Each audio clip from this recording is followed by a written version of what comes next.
Hello guys, I'm Laurel with Laurel Designs and welcome to my craft room. Today we're going to be talking about my wreath essentials. So the tools that you need in order to start designing your best wreaths ever. Okay? So all of these tools are going to be used when you want to design a wreath, a swag, a centerpiece, or a garland. Regardless of that, all of these tools might be necessary for you to have in your craft room. I don't want you to go crazy expensive and buying things that you might not necessarily use in an everyday basis, but I will recommend you the things that are completely necessary in your craft room in order to create these beautiful designs. Okay, so we're gonna start with the very basic, and the very basic for me will be a good set of scissors. I will recommend. I have two pair of scissors. I have multiple, but I have these two pair of scissors that are my favorites. So this one is just Westcott's. The brand is Westcott. You can find these over at your local Walmart, at your local hobby store. They're great to have. They're not extremely expensive. They're long nosed. You can actually purchase an additional tool that you can sharpen them if they become dull at any point. Or you can send them to your scissor sharpener. I don't know if you have one in your area. These are more of a designer tool. These are not easy to find in your local areas. You might have to shop online for them. But if you are familiar with any of the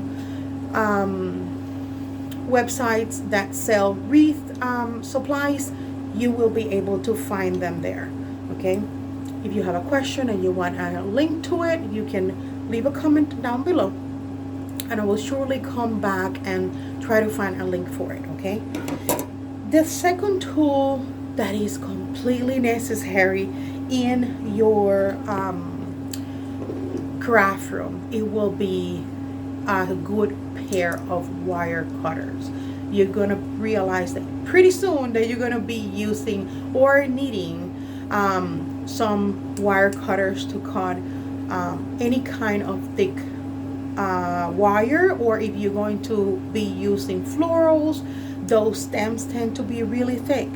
So I have two pairs that I use all the time.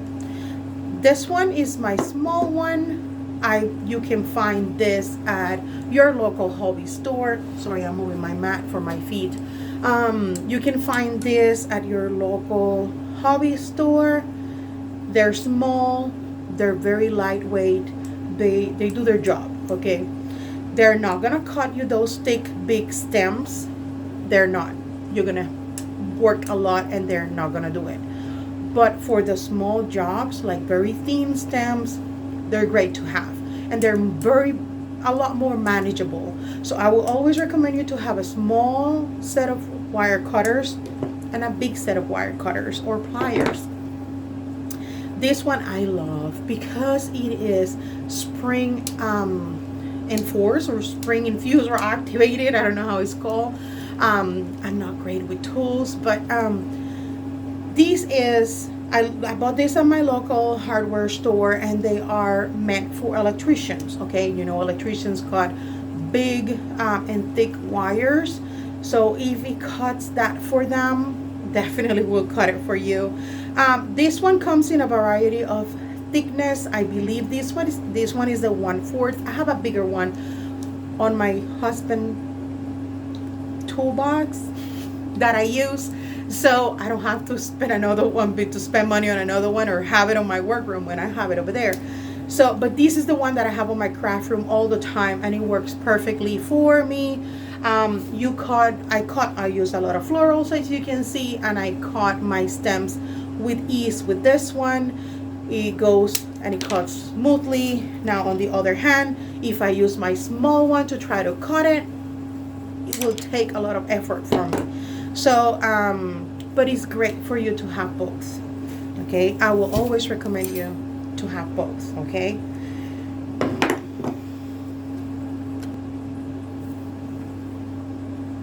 the next tool that you're going to be using every single day in your craft room when you're creating wreaths, it's going to be your hot glue gun. It's going to become your best friend. You're probably going to have one like me, like mine. I have mine for 15 years and I won't change it for the world.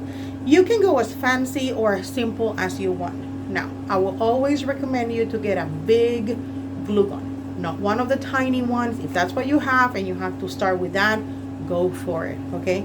But if you are going to make the decision to buy a better tool for your shop, I will always recommend you to get a bigger one.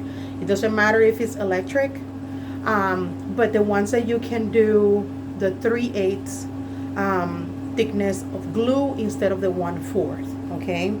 These will hold bigger 10 inches of glue instead of the tiny ones that only hold about 4 to 6 inches of them, and it takes forever for your glue gun, for your glue gun to be able to heat that glue, okay? This is going to be your best friend. You're going to use it, trust me. Just be careful with your hands, don't get burnt, okay? The other thing that I will recommend, depending on how often you decide that you're going to be doing wreaths and how often you decide that you're going to use florals on your wreaths, will be your next step, which will be a glue pot. This one is a Sure Bonder. It is not necessary on your shop, but it's a great tool to have, okay? So these regulate. The reason why I decided to go with a pot instead of a skillet, because there's a lot of designers that use a skillet, one of those small ones, 7-inch electric skillets that you can find on Amazon. The reason why I decided to go with the pot is because I can regulate the temperature. I can go super hot just to melt what I have on the pot and then go back and regulate it so it is not super hot. I like my glue to be the consistency of honey when I use it on my floral stem, so it's not super liquidy and it's not super thick, okay? So it's kind of the consistency of honey.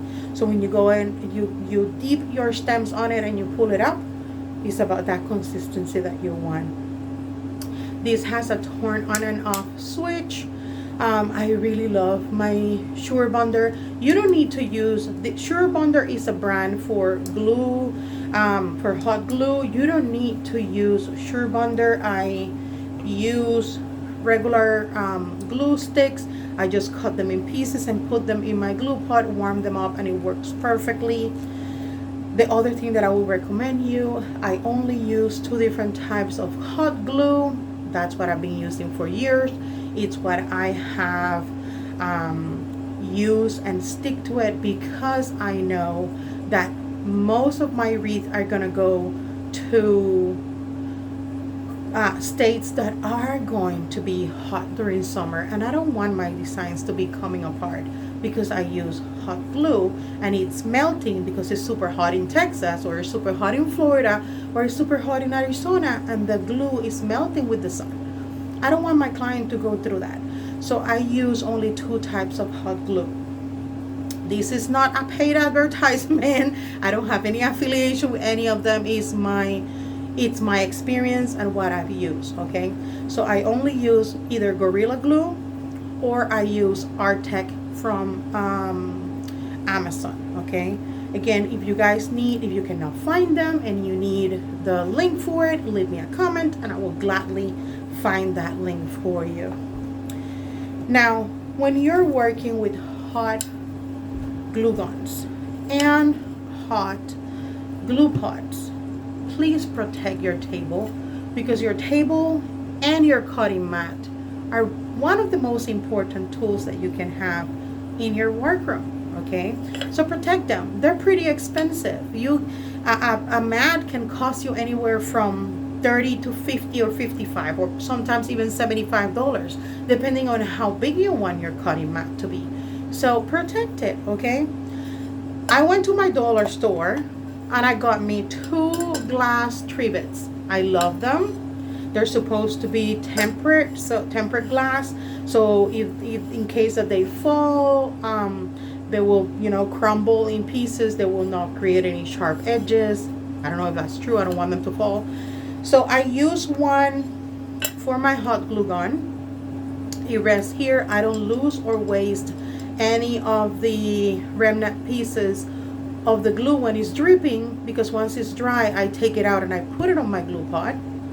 And then I use one for my glue pot itself. Remember, this is, you need to treat this as you will treat any pot on your kitchen, right?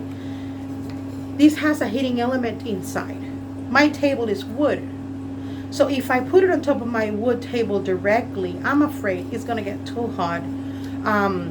God forgive, I forget, go inside my house with the rest of my family, and I come back and my table is burned. So I don't want that to happen. I use my tree bed that is glass, and it has some bumpers on the bottom to separate it and allow for some air to flow through between my table and the glass. Okay, so, and that's where I put my glue pot over to protect my table. So this is another tool that I will definitely recommend for you, from my dollar store. Like I said, $1.25. So it works wonders in here. Okay, and I really truly love it. Okay, now my next tool that I believe it is necessary on any craft room will be wire. This is floral wire. I use different kinds of wires in my craft room. If you're gonna work with florals on your wreath, you know I work with a lot of florals, I will recommend you to have paddle wire. The paddle wire makes it, since it's in a paddle, it's easier for you to hold it and to run it. That's why it comes in a paddle. Okay, so you put it around your hand, feed you the wire in between two of the fingers, and you just start pulling, and at the same time you can put some pressure, pull, and make sure that it holds tight, right? So it creates that paddle for you to pull and the strength that you need. I will recommend you guys to use anywhere from, it comes in different gauges, so I will recommend you to use anywhere from gauge 20 to gauge 26. This one is a 26. Is the bigger the number, the thinner the wire. Normally I use anywhere from 22 to 26, and when I'm working with florals, I like to use my 22. I believe it's strong enough to hold all my florals, but when I'm doing bows and things like that I want a piece of wire because I don't want it to be visible, I use the 26, and it works perfectly fine. Now this is paddle wire. You can also use, or you can also get the wire in a form, this comes in little bags. I think it comes, I will say 10 or 12 per bag.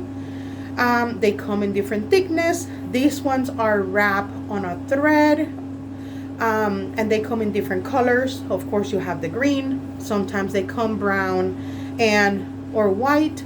These are great for Christmas. I use them a lot during Christmas because we use different color evergreens.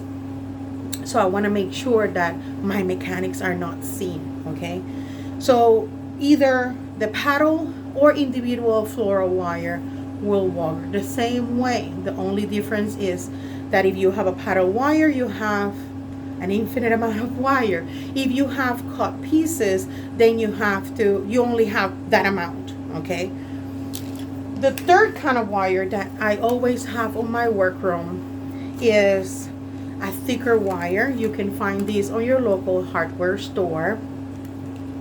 This one is not super thick. This one is 25 pounds. And the reason why I want 25 pounds is because I want it to be very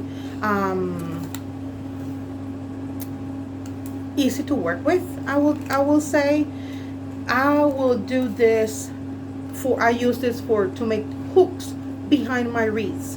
I want my clients to have a hook. And I want my client to have the alternative just to take it out of the box and be ready to hang. I'm not gonna pretend that they will have a piece of wire to hang it, or that they know where my design is meant to be hanged. So if I'm doing a grapevine wreath, their hook on the door might not be big enough to hold that grapevine. So I want to put a wire hook on the back so they can hang it on that wire and they don't have to fuss about it. Okay, so I always have wire to make hooks, and this one is 25 pounds. It's fantastic to work on that. Another type of wire that is going to be really, really useful on your craft room is chenille stems. Now, chenille stems or pipe cleaners, however you know them, they come in a variety of colors, okay? I use my chenille stems, the color of them, depending on what color mesh I am using. So if I'm using black mesh, I use black. If I'm using white mesh or a lighter color, I use white. If I use red mesh, I use red, and so on and so forth, okay? So I have all the colors on the rainbow, okay? Then, so you're gonna use those a lot. So buy the big packs, trust me. Then if I'm using evergreens, they come chenille stems in evergreen. They're not chenille, of course. This is not chenille, is the type of fiber that I use. This is evergreen, so there's evergreen wires. You can find these at your local craft store. You can find them sometimes during the season. You can find them at your local dollar store. They're a little bit wider than this, but they work exactly the same way. Okay, these are great to have. Absolutely great to have when that season comes and you're working with evergreens. Fantastic. Okay, so I always have these on my workroom. Okay,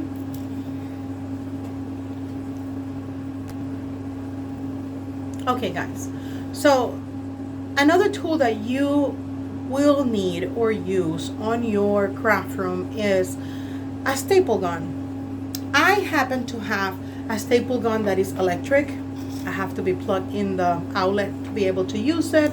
This one is a Stanley. I love it. This is what I have because my husband had it on his toolbox and I grab it, and that's what I have. Okay, a manual one will work perfectly well too. Those are like $12 or $13 and they work great. I would recommend you to have 1/4 of an inch staples. That's what I use. That's the most common type one.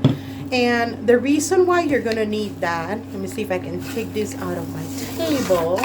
The reason why you're going to need that is because if you're going to use wooden signs, wooden MDF, whatever you guys use that is not metal, if you're going to use that, they come with, some of them come with this string that I caught. And then you're going to need staples to attach chenille stems to the back of your signs to be able to put them on your wreath. Okay, so you do need a staple gun. It is more secure than just putting glue. If you're doing the designs just for yourself, you can definitely stay away from the staple gun and you can use glue because it's for you. But if you're going to be shipping this or sending it or selling it at your craft store, craft shows, and or your Etsy shop, or whatever you have, whatever way you have to sell your wreaths, you want to make sure that they are properly made. And the proper way of doing it is either using a staple gun to attach your chenille stem, or to get from your local hardware store, or from Amazon, or from your wreath supply company. Sorry, my camera keeps shaking. Cable mounts. These are little plastic pieces that are 3M.